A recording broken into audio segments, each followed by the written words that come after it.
முக்கிய செய்திகள் 50ற்கு உங்களை வரவேற்கின்றோம். இதில் செய்திகளை அடுத்தடுத்து பார்க்கலாம்.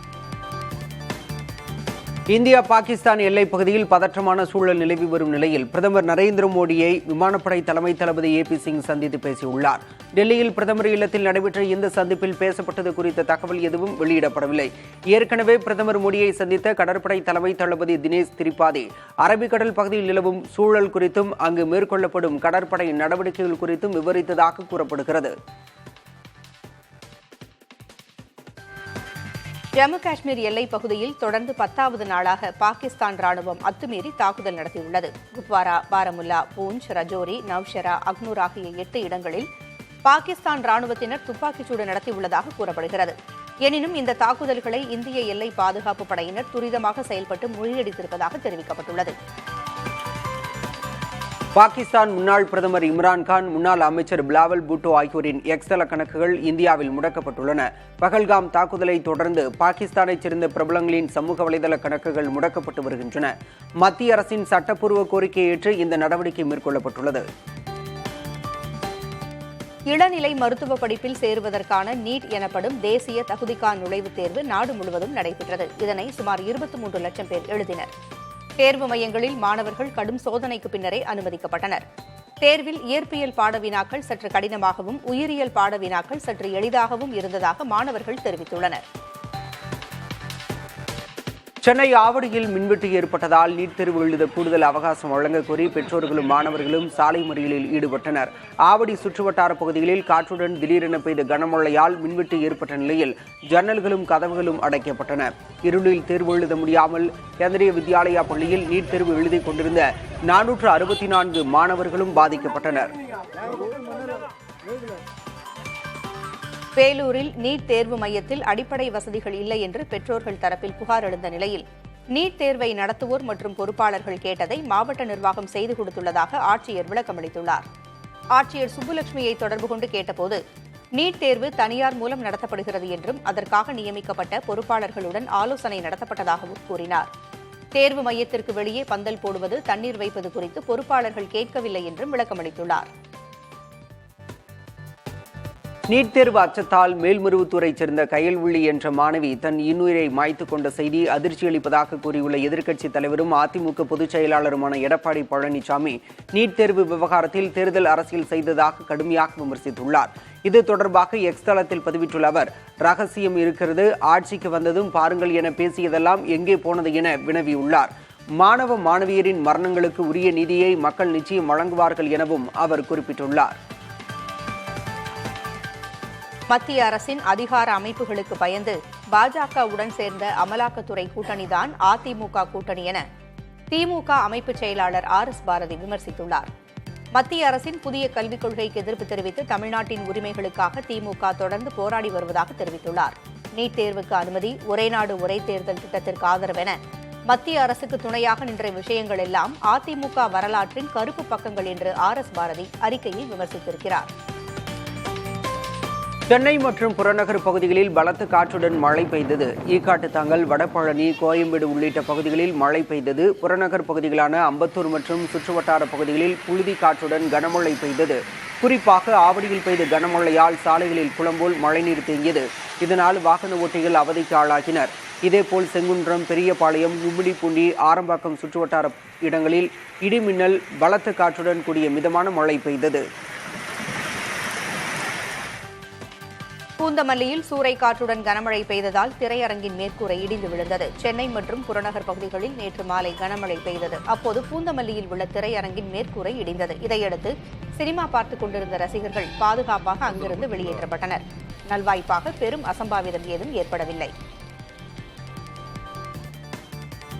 திருச்சி பாலக்கரை ரயில் நிலையத்தில் பெங்களூரு மதுரை வந்தே பாரத் ரயில் திடீரென நிறுத்தப்பட்டது. திருச்சி பகுதியில் பலத்த இடி மின்னலுடன் மழை பெய்த நிலையில் ஜங்ஷன் அருகே உள்ள ரயில்வே மின் நிலையத்தில் மின்னல் தாக்கியது. இதனால் மின்கம்பி அறுந்து விழுந்ததில் பெங்களூருவிலிருந்து மதுரை சென்ற வந்தே பாரத் ரயில் பாலக்கரை ரயில் நிலையத்தில் நிறுத்தப்பட்டது. சீக்கிய படுகொலை உட்பட காங்கிரஸ் ஆட்சிக் காலத்தில் நடைபெற்ற சம்பவங்களுக்கு தார்மீக பொறுப்பேற்பதாக காங்கிரஸ் மூத்த தலைவர் ராகுல் காந்தி தெரிவித்துள்ளார். அமெரிக்காவில் உள்ள பிரவுன் பல்கலைக்கழகத்தில் நடந்த கலந்துரையாடல் நிகழ்ச்சியில் ராகுல் காந்தி கலந்து கொண்டார். அப்போது ஒரு சீக்கிய மாணவர் எழுந்து, காங்கிரஸ் ஆட்சியில் 1984ஆம் ஆண்டு நடைபெற்ற பொற்கோவில் கலவரம் மற்றும் அதைத் தொடர்ந்து நடந்த சீக்கிய படுகொலை குறித்து சரமாரியாக கேள்வி எழுப்பினார். டெல் அவீவ் விமான நிலையத்தை குறிவைத்து நடத்தப்பட்ட தாக்குதலுக்கு உரிய பதிலடி கொடுக்கப்படும் என இஸ்ரேல் பிரதமர் பெஞ்சமின் நெதன்யாகு தெரிவித்துள்ளார். இஸ்ரேலின் டெல் அவீவில் உள்ள சர்வதேச விமான நிலையத்தை குறிவைத்து ஹவுத்தி அமைப்பினர் ஏவுகணை தாக்குதலை நடத்தியுள்ளனர். இதனால் டெல் அவீவிற்கான விமான போக்குவரத்து கடுமையாக பாதிக்கப்பட்டுள்ளது. ஹவுத்தி அமைப்பினர் நடத்திய தாக்குதலை உறுதி செய்துள்ள இஸ்ரேல் அரசு கடுமையான பதிலடி கொடுக்கப்படும் என தெரிவித்துள்ளது. சீன அதிபர் ஷி ஜின்பிங் வரும் 7ஆம் தேதி அரசுமுறை பயணமாக ரஷ்யாவுக்கு செல்கிறார். ரஷ்ய அதிபர் விளாடிமிர் புட்டினை சந்தித்து இருதரப்பு உறவுகளை வலுப்படுத்துவது, கூட்டாண்மை விரிவாக்கம், பரஸ்பர ஒத்துழைப்பு மற்றும் சர்வதேச பிராந்திய பிரச்சினைகள் குறித்து விவாதிக்க உள்ளனர். மாஸ்கோவில் நடைபெறும் வெற்றி நாள் கொண்டாட்டத்தில் பங்கேற்கும் அவர் பல்வேறு அரசு மற்றும் துறை ரீதியான ஒப்பந்தங்களிலும் கையெழுத்திட உள்ளார். மயிலாடுதுறையில் நடைபெற்ற திமுக பொதுக்கூட்டத்தில் அக்கட்சியின் எம்பி ஆர் ராசா பேசிக் கொண்டிருந்த போது அங்கிருந்த மின்விளக்கு தூண் திடீரென சரிந்து விழுந்தது. சட்டென சுதாரித்துக் கொண்ட ஆர் ராசா விலகி ஓடியதால் நூல் இழையில் உயிர் தப்பினார்.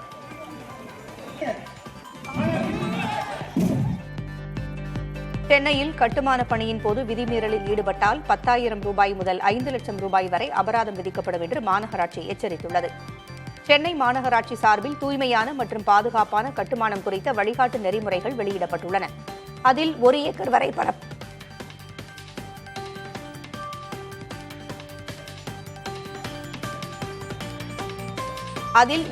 வரை பரப்பளவு கொண்ட புதிய கட்டுமானம் மற்றும் கட்டட இடிபாடுகளை மேற்கொள்ளும் போது 6 மீட்டர் உயரமுள்ள உலோக தடுப்புகளை வைக்க அறிவுறுத்தப்பட்டுள்ளது. முட்டை விலை கடந்த 7 நாட்களில் 70 காசுகள் உயர்ந்துள்ளது. மீன்பிடி தடைக்காலம் அமலில் உள்ளதால் முட்டை விற்பனை அதிகரித்துள்ளதாக கூறப்படுகிறது. தேவை அதிகரிப்பால் ஏப்ரல் 27ஆம் நாள் 4 ரூபாய் 10 காசுகளாக இருந்த முட்டையின் பண்ணை கொள்முதல் விலை 4 ரூபாய் 80 காசுகளாக அதிகரித்துள்ளது.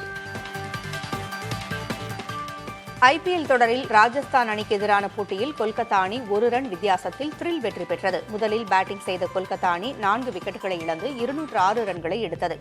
அந்த அணியின் ஆந்திரே ரசல் அதிகபட்சமாக 57 ரன்களை எடுத்தார். 207 ரன்கள் என்ற இலக்கை துரத்திய ராஜஸ்தான் அணி 20 ஓவர்களில் 8 விக்கெட்டுகளை இழந்து 205 ரன்களை மட்டுமே எடுத்து 1 ரன் வித்தியாசத்தில் தோல்வியை தழுவியது. அந்த அணியின் தலைவர் ரியான் பராக் மட்டும் 45 பந்துகளில் 95 ரன்களை எடுத்தார்.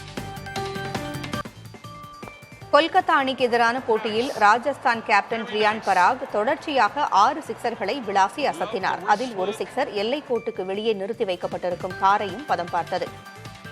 மொயின் அலி வீசிய ஓவரில் தொடர்ச்சியாக 5 சிக்சர்களை பறக்கவிட்ட ரியான் பராக் அதற்கடுத்த வருண் சக்கரவர்த்தி ஓவரில் தான் சந்தித்த முதல் பந்தையும் சிக்சருக்கு தூக்கி அசத்தினார். ரியான் அதிரடி காட்டிய போதிலும் அவரது அணி கொல்கத்தா அணியிடம் 1 ரன் வித்தியாசத்தில் வீழ்ந்தது. கூட்டணி பேச்சுவார்த்தையின் போது தேமுதிகவுக்கு மாநிலங்களவை உறுப்பினரிடம் தருவதாக அதிமுக கூறியது உண்மைதான் என அக்கட்சியின் பொருளாளர் எல் கே சுதீஷ் தெரிவித்துள்ளார்.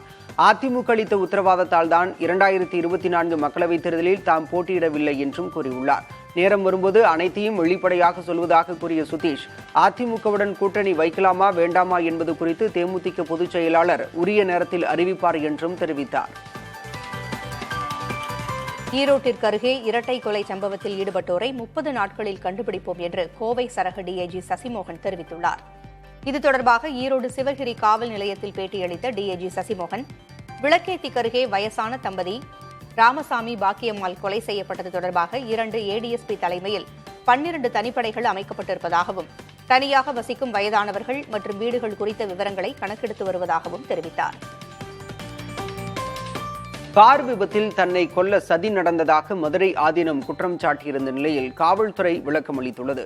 சென்னையில் சைவ சித்தாந்த மாநாட்டில் கலந்து கொள்வதற்காக மதுரை ஆதீனம் காரில் சென்றபோது உளுந்தூர்பேட்டை பகுதியில் மற்றொரு கார் உரசி விபத்துக்குள்ளானது. விபத்தை ஏற்படுத்தி தன்னை கொல்ல சதி நடப்பதாக மதுரை ஆதீனம் குற்றம் சாட்டியிருந்தார். இதற்கு மறுப்பு தெரிவித்துள்ள காவல்துறை, மதுரை ஆதீனம் பயணம் செய்த கார் ஓட்டுநரின் கவனக்குறைவால் இந்த விபத்து நடைபெற்றதாக தெரிவிக்கப்பட்டுள்ளது. அமெரிக்க அதிபர் தேர்தலில் மீண்டும் போட்டியிடும் எண்ணமில்லை என்று டொனால்டு ட்ரம்ப் கூறியுள்ளார். தொலைக்காட்சி நிகழ்ச்சி ஒன்றில் பேசிய அவர், தான் இருமுறை அதிபராக தேர்ந்தெடுக்கப்பட்டு பணியாற்றுவதை மிக முக்கியமானதாக கருதுவதாக கூறியுள்ளார். முன்னதாக தான் 3வது முறையாக அமெரிக்க அதிபர் தேர்தலில் போட்டியிட வாய்ப்புள்ளதாக தெரிவித்திருந்தார். இதுகுறித்து கேட்டபோது பொய்யான செய்திகளை பரப்புவோரை ட்ரால் செய்யவே அவ்வாறு கூறியதாகவும் குறிப்பிட்டுள்ளார். அடுத்த போப்பை தேர்வு செய்வதற்கான கூட்டம் சில நாட்களில் நடைபெறவுள்ள நிலையில் அதற்கான பாதுகாப்பு ஏற்பாடுகள் முழுவீச்சில் நடைபெற்று வருகின்றன. புதிய போப்பை தேர்வு செய்வதற்கான ரகசிய ஆலோசனைக் கூட்டம் வரும் 7ஆம் தேதி நடைபெறவுள்ளது. செயின்ட் பீட்டர்ஸ் தேவாலயத்தில் நடைபெறவுள்ள இந்த கூட்டத்தில் கார்தினல்கள் திரண்டு வாக்கெடுப்பு மூலம் அடுத்த போப்பை தேர்வு செய்ய உள்ளனர். தேவாலயம் அமைந்துள்ள பகுதி முழுவதும் பலத்த பாதுகாப்பு போடப்பட்டுள்ளது. குறைந்த செலவில் ஏற்காட்டை சுற்றி பார்க்க சுற்றுலா பயணிகளுக்காக அரசு போக்குவரத்து கழகம் புதிய பேக்கேஜ் சேவையை தொடங்கியுள்ளது. சேர்வராயன் கோயில், பக்கோடா பாயிண்ட், லேடிஸ் சீட், ரோஜா பூங்கா, ஏற்காடு ஏரி, அண்ணா பூங்கா உள்ளிட்ட முக்கிய இடங்களை பார்வையிடும் வகையில் இயக்கப்படுகின்றன. பெரியவர்களுக்கு கட்டணமாக 300 ரூபாயும் சிறியவர்களுக்கு 150 ரூபாயும் கட்டணமாக நிர்ணயிக்கப்பட்டுள்ளது. கோடை விடுமுறையை கொண்டாட குமரி மாவட்டத்தின் முக்கிய சுற்றுலா தலமான திருப்பரப்பு அருவியில் சுற்றுலா பயணிகள் குவிந்தனர். காலை முதலே ஏராளமானோர் அருவியில் உற்சாகமாக குளித்து மகிழ்ந்தனர். மேலும் அருவியின் மேல் பகுதியில் உள்ள படகு தளத்திற்கு சென்று கோதை ஆற்றில் படகு சவாரி செய்தும் மகிழ்ந்தனர். மதுரை மாவட்டம் திருமங்கலம் அருகே 285வது ஆண்டாக ஜல்லிக்கட்டு போட்டி வெகு விமரிசையாக நடைபெற்றது. கரடிக்கல் கிராமத்தில் சுந்தரராஜ பெருமாள் கோயில் திருவிழாவை முன்னிட்டு நடைபெற்ற ஜல்லிக்கட்டில் 950 காளைகளும் 450 மாடுபிடி வீரர்களும் களமிறங்கினர். வெற்றி பெற்ற காளைகளுக்கும் வீரர்களுக்கும் கட்டில், சைக்கிள், மேஜை, 1000க்கும் மேற்பட்ட பொருட்கள் பரிசாக வழங்கப்பட்டன. சென்னை பூந்தமல்லியில் உணவில் தேரை இருந்ததாக புகார் எழுந்ததை அடுத்து தனியார் உணவு விடுதி தற்காலிகமாக மூடப்பட்டது. பூந்தமல்லி நகராட்சி அலுவலகத்திற்கு அருகே உள்ள தனியார் உணவு விடுதியில் ஒரு குடும்பத்தினர் அசைவ உணவு உண்டுள்ளனர். அப்போது மட்டன் குழம்பில் பெரிய அளவில் காணப்பட்ட ஒரு பொருளை எடுத்து பார்த்தபோது முழு தேரை இறந்த நிலையில் இருந்ததாக கூறப்படுகிறது. உணவு விடுதியில் சோதனை நடத்தி அங்கிருந்த உணவுப் பொருட்களை சோதனைக்காக கொண்டு சென்றதோடு விடுதியையும் அதிகாரிகள் தற்காலிகமாக மூடினர். இந்தியா பங்களாதேஷ் எல்லைப் பகுதியில் தங்க பிஸ்கட்டுகள் கடத்த முயன்ற 3 பேரை எல்லை பாதுகாப்பு படையினர் அதிரடியாக கைது செய்தனர். அவர்களிடமிருந்து சுமார் 1.64 கோடி மதிப்பிலான 12 தங்க பிஸ்கட்டுகள் கைப்பற்றப்பட்டுள்ளன. சமீப காலமாக இந்தியாவுக்கும் பங்களாதேஷுக்கும் இடையே தங்கம் கடத்தும் சம்பவங்கள் அதிகரித்து வருகின்றன. தேர்வில் வெற்றி பெற்றால் கொண்டாடுவதை கேள்விப்பட்டிருப்போம். கர்நாடக மாநிலம் பகல்கோட்டில் 10ஆம் வகுப்பு தேர்வில் மகன் அபிஷேக் தோல்வியடைந்த போதிலும் அவனது பெற்றோர் அதை கேக் வெட்டி கொண்டாடியுள்ளனர். 625ற்கு 200 மதிப்பெண்களை மட்டுமே பெற்று அனைத்து பாடங்களிலும் அபிஷேக் தோல்வியுற்ற போதிலும் அவன் சோர்ந்துவிடக்கூடாது, உத்வேகத்துடன் இருக்க இத்தகைய கொண்டாட்டத்தை முன்னெடுத்திருப்பதாக தந்தை தெரிவித்துள்ளார். அபிஷேக்கும் அடுத்த முறை சிறப்புற தேர்வெழுதி வெற்றி பெறுவதாக நம்பிக்கை தெரிவித்துள்ளார். ஹரியானாவில் பாலின விகிதாச்சார இடைவெளி கவலைக்குரிய அளவில் அதிகரித்துள்ளதாக ஆய்வுகள் தெரிவிக்கின்றன. 481 கிராமங்களில் நடத்தப்பட்ட ஆய்வில் 1000 ஆண்களுக்கு 700 பெண்கள் என்ற விகிதத்தில் பாலின விகிதம் குறைந்திருப்பது தெரியவந்துள்ளது. கடந்த 5 ஆண்டுகளில் 1000 ஆண் குழந்தைகளுக்கு 700க்கும் குறைவான பெண் குழந்தைகள் பிறப்பதாக பிறப்பு விகித ஆய்வு உறுதிப்படுத்துகிறது. இந்தியாவில் மேற்கொண்ட முதலீட்டால் நெட்ஃபிளிக்ஸிற்கு 2021 முதல் 2024 வரையில் 17,000 கோடி பொருளாதார பலன் கிடைத்திருப்பதாக அந்நிறுவனத்தின் இணை CEO டெட் சாரண்டோஸ் தெரிவித்திருக்கிறார். கொரோனாவிற்கு பிறகு இந்தியாவில் அதிகமாக முதலீடு செய்ததாகவும் அதன் பலனை பார்க்க முடிவதாகவும் அவர் குறிப்பிட்டார். இந்திய சினிமா மற்றும் தொடர்கள் சர்வதேச அளவில் கவனம் பெறுவதாகவும் ஆங்கிலம் அல்லாத நெட்ஃபிளிக்ஸின் டாப் 10 தலைப்புகளில் இந்திய தலைப்புகள் 15% பங்கு வகிப்பதாகவும் தெரிவித்தார். இலங்கையில் நடைபெற்று வரும் மகளிர் முத்தரப்பு கிரிக்கெட் தொடரில் இந்திய அணியை இலங்கை அணி 3 விக்கெட் வித்தியாசத்தில் வென்றது. கொழும்புவில் நடைபெற்ற போட்டியில் முதலில் பேட் செய்த இந்திய மகளிர் அணி 9 விக்கெட்டுகள் இழப்பிற்கு 275 ரன் எடுத்தது. தொடர்ந்து களம் கண்ட இலங்கை மகளிர் அணி 49.1 ஓவரில் 7 விக்கெட் இழப்பிற்கு 278 ரன் எடுத்து வெற்றி பெற்றது. இந்திய அணி இதுவரை விளையாடிய 3 போட்டிகளில் 2இல் வெற்றி பெற்றுள்ளதால் புள்ளிகள் பட்டியலில் முதலிடத்தில் நீடிக்கிறது. பஞ்சாப் கிங்ஸ் அணியில் ஆஸ்திரேலியாவின் ஆல்ரவுண்டர் மிச்சல் ஓவன் இணைந்திருக்கிறார். இவர் மேக்ஸ்வெல்லுக்கு மாற்றாக அணியில் சேர்க்கப்பட்டுள்ளார். இதை பஞ்சாப் கிங்ஸ் அணி அதிகாரப்பூர்வமாக அறிவித்துள்ளது. நடப்பு IPL-இல் குறிப்பிடத்தக்க அளவிற்கு சிறப்பான ஆட்டத்தை வெளிப்படுத்தியதற்காக கிளென் மேக்ஸ்வெல் விரலில் எலும்பு முறிவு காரணமாக தொடரில் இருந்து முழுமையாக விலகினார். பங்களாதேஷ் T20 கிரிக்கெட் அணிக்கு லிட்டன் தாஸ் கேப்டனாக இருப்பார் என அறிவிக்கப்பட்டுள்ளது. அடுத்த ஆண்டு நடைபெறும் உலகக்கோப்பை தொடர் வரையில் லிட்டன் தாஸ் கேப்டனாக நீடிப்பார் என்றும் தெரிவிக்கப்பட்டுள்ளது. நஜ்மு ஹுசைன், ஷாண்டோ T20 அணியின் கேப்டன் பொறுப்பிலிருந்து விலகிய நிலையில் இந்த அறிவிப்பு வெளியாகியுள்ளது. ஐக்கிய அரபு அமீரகம் மற்றும் பாகிஸ்தானிற்கு எதிரான T20 தொடரில் விளையாட உள்ள 16 பேர் கொண்ட அணியையும் பங்களாதேஷ் கிரிக்கெட் போர்டு அறிவித்துள்ளது. வெங்கட் பிரபு இயக்கும் படத்தில் சிவகார்த்திகேயன் நடிக்க உள்ளதாக தகவல் வெளியாகியுள்ளது. தி கோட் திரைப்படத்திற்கு பிறகு வெங்கட் பிரபு இயக்கும் படம் குறித்த அதிகாரப்பூர்வ அறிவிப்பு ஏதும் இதுவரை வெளியாகவில்லை. ஆனாலும் சிவகார்த்திகேயன், அக்ஷய்குமார் ஆகியோரோடு அவர் பேச்சுவார்த்தை நடத்தி வருவதாக கூறப்படுகிறது. இந்நிலையில் வெங்கட் பிரபு இயக்கும் புதிய படத்தின் படப்பிடிப்பு ஆகஸ்ட் மாதம் தொடங்க உள்ளதாகவும் அந்த படத்தில் நடிக்க சிவகார்த்திகேயன் ஒப்புக் கொண்டிருப்பதாகவும் தகவல்கள் தெரிவிக்கின்றன. வரலட்சுமி சரத்குமார் நடித்துள்ள தி வெர்டிக்ட் திரைப்படத்தின் டீசர் இன்று மாலை 6 மணிக்கு வெளியிடப்படுகிறது.